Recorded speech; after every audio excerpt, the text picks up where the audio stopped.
Amis de la pizza, bien le bonjour! Bienvenue aujourd'hui pour cette nouvelle vidéo un petit peu spéciale 1000 abonnés. Merci beaucoup de suivre cette chaîne, merci de suivre ces vidéos. La chaîne ne fait que grandir et ça me fait extrêmement plaisir. Pour fêter un petit peu ces 1000 abonnés, j'ai décidé d'organiser un petit concours, un concours qui plairait à Tony Montana, je l'ai donc appelé Push Up to the Limit. Et qu'est-ce qu'il y a à gagner sur ce concours? Eh bien 25 kg de farine, 25 kg à mettre dans vos pizzas, à vous foutre dans le pif, à jeter à la tronche de Mélenchon, vous en faites ce que vous voulez, mais 25 kg qui vont vous permettre de faire de la bonne pizza toute l'année. J'ai donc décidé de vous offrir 10 kg de Caputo rouge, la coco, qui va vous permettre de faire des pizzas sur des protocoles un petit peu plus longs, de la bleue, qui va vous permettre de faire des protocoles courts dans la journée, 4 kg de Caputo Nuvola, qui est une farine qui permet d'obtenir des bords vraiment super alvéolés et qui est une farine moyenne, et aussi 1 kg de semoule de blé dur fine pour étaler vos pizzas dans des bonnes conditions. Ce concours n'est pas sponsorisé par Caputo, ce sont mes deniers personnels. Vous suivez mes vidéos, ça me fait plaisir de vous offrir ça, et donc c'est, on va dire, le petit lot qui a à gagner. Pour pouvoir participer, c'est assez simple, il vous suffit simplement d'être abonné à la chaîne YouTube, de mettre un petit pouce bleu sur la vidéo et de la commenter. Dans le commentaire, je vous demanderai de bien vouloir me dire quelles sont les vidéos de pizza que vous souhaiteriez voir. Ça me permettra à moi d'avoir des idées sur le contenu qui vous intéresse. Également, si vous voulez doubler vos chances de gagner, vous pouvez partager cette vidéo sur les réseaux sociaux. Et pour terminer le tout, pour clôturer l'inscription, vous envoyez un mail à l'adresse qui se trouve dans la description en mettant votre nom, votre prénom et si vous avez partagé sur les réseaux sociaux l'URL avec laquelle vous avez fait le partage. Et en date du jeudi 8 juillet à midi, j'arrêterai le concours et je ferai un tirage au sort grâce à un outil sur le net qui permet de sortir soit un nom, prénom au hasard, soit un chiffre. Je verrai, je vous filmerai tout ça et j'enverrai au vainqueur ces 25 kg de farine qui lui permettront de faire de la pizza pendant un bon moment. Passons maintenant à la vidéo pizza du jour. Et je ne sais pas si vous le voyez, mais en tout cas, il fait super chaud. L'été est arrivé et ça nous donne beaucoup plus de contraintes pour faire la pizza. Et j'ai voulu me jeter un espèce de défi, à savoir faire un empattement direct avec le pétrin à spirale dans une journée où il faisait particulièrement chaud, où il faisait à peu près 30 degrés à la maison. Là, actuellement, il en fait 28. Et je vais vous montrer un petit peu tout le process que j'ai réalisé pour pouvoir arriver à faire ma pâte, quelles sont les difficultés que j'ai rencontrées, comment j'ai fait pour, on va dire, un petit peu dépasser ces difficultés, et vous verrez le résultat final, j'espère qu'il vous plaira. Ça sera peut-être pour vous une espèce de base pour essayer de faire la même chose. D'ailleurs, si ça vous intéresse, dites-moi si vous voulez que je vous fasse peut-être une vidéo consacrée à comment faire des pizzas avec les fortes chaleurs, et puis on fera peut-être comme ça une petite vidéo avec des trucs et astuces. Allez, trêve de blabla, j'ai suffisamment parlé. Pour tous les détails du concours, c'est dans la description. Bonne vidéo, éclatez-vous bien. Pour réaliser 6 pâtons de 250 g, je vais donc utiliser 884 g de farine. C'est une farine ici avec un W qui est supérieur à 300. Moi, j'utilise une Caputo rouge, la Cuoco. On va utiliser 27 g de sel, 1,12 g de levure, et l'eau, ça va être 619 g d'eau. Vu qu'on va travailler avec une machine, qu'on va avoir une action mécanique qui risque de réchauffer la pâte, j'ai choisi en fait de diviser l'eau en deux volumes. Donc l'eau auparavant était au réfrigérateur, donc elle est bien froide, elle est restée au moins 2 heures au réfrigérateur. Et j'ai divisé en fait les volumes de manière à avoir 60% de l'eau qui se trouve ici, donc on a 530 g d'eau qui se trouve ici, et le reste, donc un petit peu plus de 88 g, qui se trouve là-dedans, qui vont nous servir à compléter. On va donc pouvoir mettre tout ce volume d'eau au tout début de notre pétrissage sans aucun problème parce qu'on sait que la farine va pouvoir l'absorber. Et pour monter en hydratation, on mettra le reste d'eau qu'on a là-dedans. Allez, c'est parti, on va faire la pâte. Allez, on va commencer par mettre l'intégralité de la farine. La machine en vitesse lente pour oxygéner un tout petit peu la farine. On prend ensuite notre premier volume d'eau. On prend la levure, hop, dans l'eau directement. Voilà. On va dissoudre tout ça ensemble et on peut verser l'intégralité de ce premier volume d'eau dans le bol et on va pouvoir commencer à pétrir.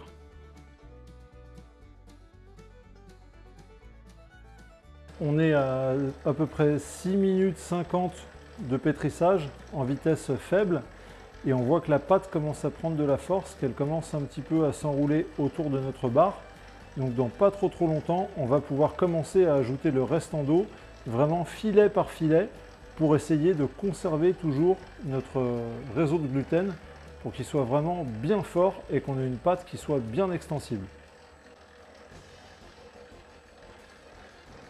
On est à peu près 9 minutes de pétrissage et on voit qu'on a une pâte qui est à 28 degrés. Il fait très chaud dehors, c'est très compliqué de maintenir la température de la pâte. Si on dépasse les 30 degrés, on risque de tuer nos levures. Donc ce qu'on va faire, et ben là on n'a pas trop le choix, on va prendre la pâte, on va la mettre au frigo pendant 5 minutes et ensuite on reviendra pour la remettre dans la machine.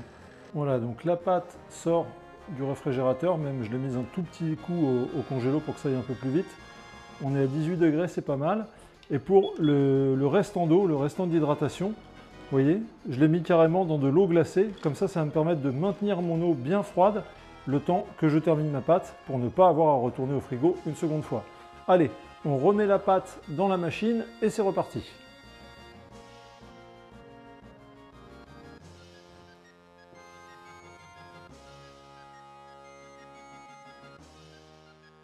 Et je vais maintenant verser le restant de l'eau filet par filet en prenant bien soin de ne pas trop en mettre pour ne pas casser la structure du réseau de gluten. Donc il va falloir être patient et surtout bien observer sa pâte.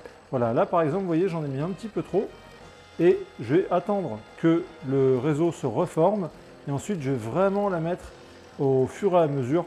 On va essayer de conserver la structure le plus possible. Là on est pas mal, on voit qu'on a la pâte qui est bien enroulée autour de la barre. Donc ce que je fais, c'est que je prends mon eau et je mets vraiment, voilà, un petit filet de rien du tout. Je surveille comment se comporte la pâte. Donc je vais attendre que l'eau soit absorbée. Je ne veux pas qu'elle se détache complètement de la barre. Je veux qu'on reste vraiment, si possible, accroché le plus à cette barre pour conserver un bon réseau de gluten. Voilà, on voit que la pâte là se détend. Et dès qu'on ajoute un tout petit peu d'eau, on voit que ça se détend, que ça se décroche un petit peu de la barre. Il faut essayer de sentir un petit peu le truc. Allez, c'est reparti, on en remet un petit peu. Et on y va comme ça, mollo mollo à chaque fois, pas trop pressé, jusqu'à ce qu'on ait quasiment terminé toute l'eau à verser à l'intérieur. 5 minutes later. Voilà, j'ai ma pâte qui malheureusement chauffe beaucoup. Je suis à 29 degrés et il me reste, vous voyez, il me reste encore de l'eau à mettre à l'intérieur. Donc j'ai pas le choix. Encore une fois, on repart pour mettre la pâte au frigo. Il faut qu'elle refroidisse, sinon ça va pas le faire. Allez, c'est reparti. 20 minutes later. On est reparti après 10 minutes carrément au congélateur. On reprend.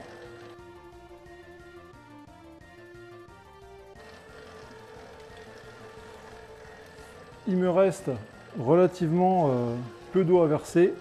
Donc ce que je vais faire, c'est que je vais mettre le sel qui va permettre de continuer à fortifier le réseau de gluten et absorber l'humidité. Voilà. Et pour que tout le sel soit bien absorbé, eh bien, on va rajouter l'eau restante gentiment au fur et à mesure.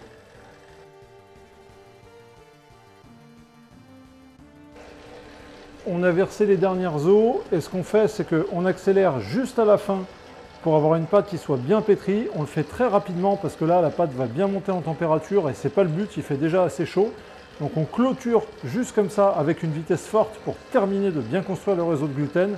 Vous voyez que la pâte est bien accrochée à la barre et ensuite on va s'arrêter, on va transférer la pâte sur le plan de travail et on va terminer de la préparer pour qu'elle aille ensuite passer son temps de repos. Voilà, vous voyez là-bas, la pâte est bien enroulée autour de la barre. Là, elle est prête et on peut arrêter notre machine. On va laisser la pâte se détendre gentiment. On va la transférer sur le plan de travail sans la déchirer et ensuite on va terminer tout ça. Alors, c'est pas obligatoire, mais je vais le faire pour que ce soit un tout petit peu plus facile. Je vide mais très légèrement le plan de travail. J'en mets vraiment pas beaucoup. Voilà. C'est juste que ça va me faciliter les choses. Et pour sortir la pâte, je peux moi-même me huiler un peu les mains. Parce que le but, c'est de sortir la pâte sans la déchirer.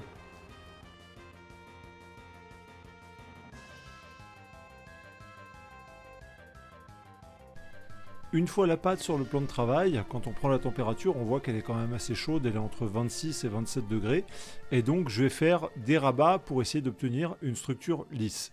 Il s'avère qu'à ce moment de la vidéo, il fait tellement chaud dans la maison que la caméra est en surchauffe et qu'elle va se couper toute seule. Bon, je m'en aperçois à un moment, forcément. Je choisis de mettre la caméra dans le congélateur, elle aussi, pour la refroidir et pour vous filmer un petit peu cette séquence. Donc là, l'idée, ça va être vraiment de prendre la pâte, de la soulever et ensuite de faire des rabats pour lui donner de la force. Voilà, donc là la caméra sort du frigo et on peut me voir en train de faire les rabats.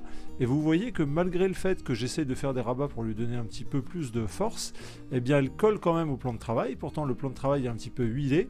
Ce qui se passe, c'est que la pâte a été tellement stressée par le pétrissage qui a duré quand même assez longtemps, entre les différentes coupures, les passages au frigo, etc. etc.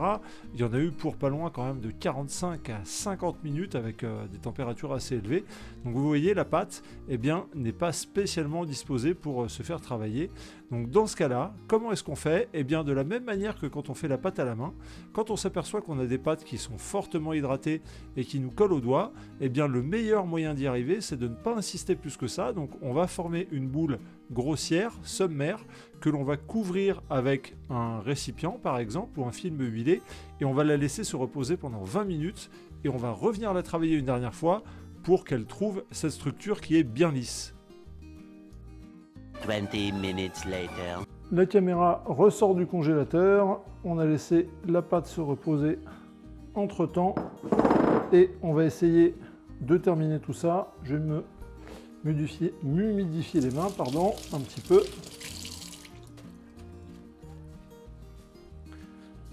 Allez, c'est reparti. À ce moment-là, il faut avoir la foi et vous allez voir qu'en faisant les mouvements qu'on appelle un petit peu de slap and fold, donc où on va rabattre la pâte, eh bien la pâte va rejoindre sa structure. Alors là, vous voyez, ça paraît un petit peu folklore, mais vous allez voir que extrêmement rapidement, en 2 ou 3 rabats, on va arriver au résultat escompté. Donc regardez bien les gestes, ils sont pas très compliqués. Vous savez en plus que je suis pas expert ni boulanger, et on va voir cette belle structure lisse qui va apparaître, allez, quasiment tout de suite.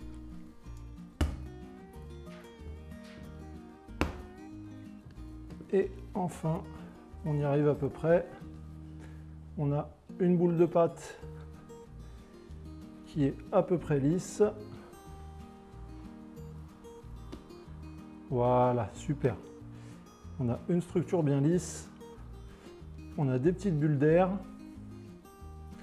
Alors, vu que j'ai mis beaucoup de temps pour travailler la pâte et qu'elle est restée quand même pas mal à température ambiante, je vais directement la mettre dans un récipient, donc dans ce bol ici qui va être filmé avec du plastique et ça va partir directement au frigo. Allez, hop, au frigo.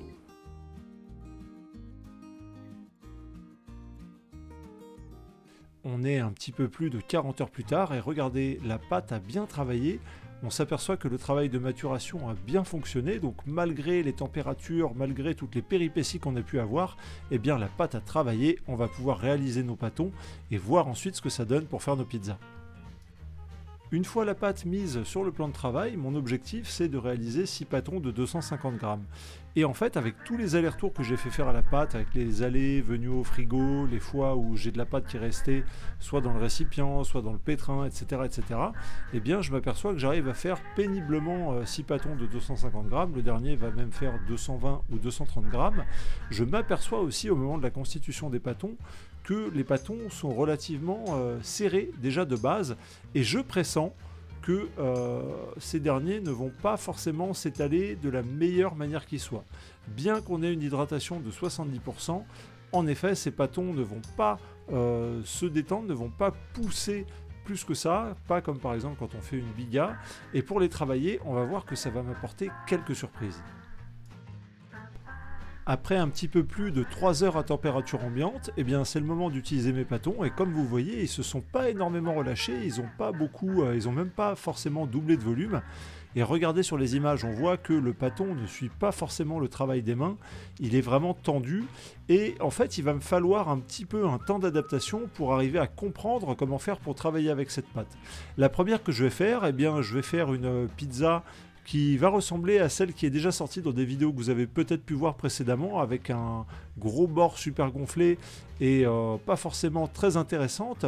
Et je vais m'apercevoir en fait au fur et à mesure que je fais mes pâtons que pour arriver à sortir quelque chose de correct, eh bien je vais devoir vraiment limiter très fortement la taille des bords de la pizza et laisser un petit peu plus de surface au centre pour pouvoir bien étaler ma pâte et qu'elle tienne bien au four, qu'elle cuise bien et que je n'ai pas de soucis particuliers.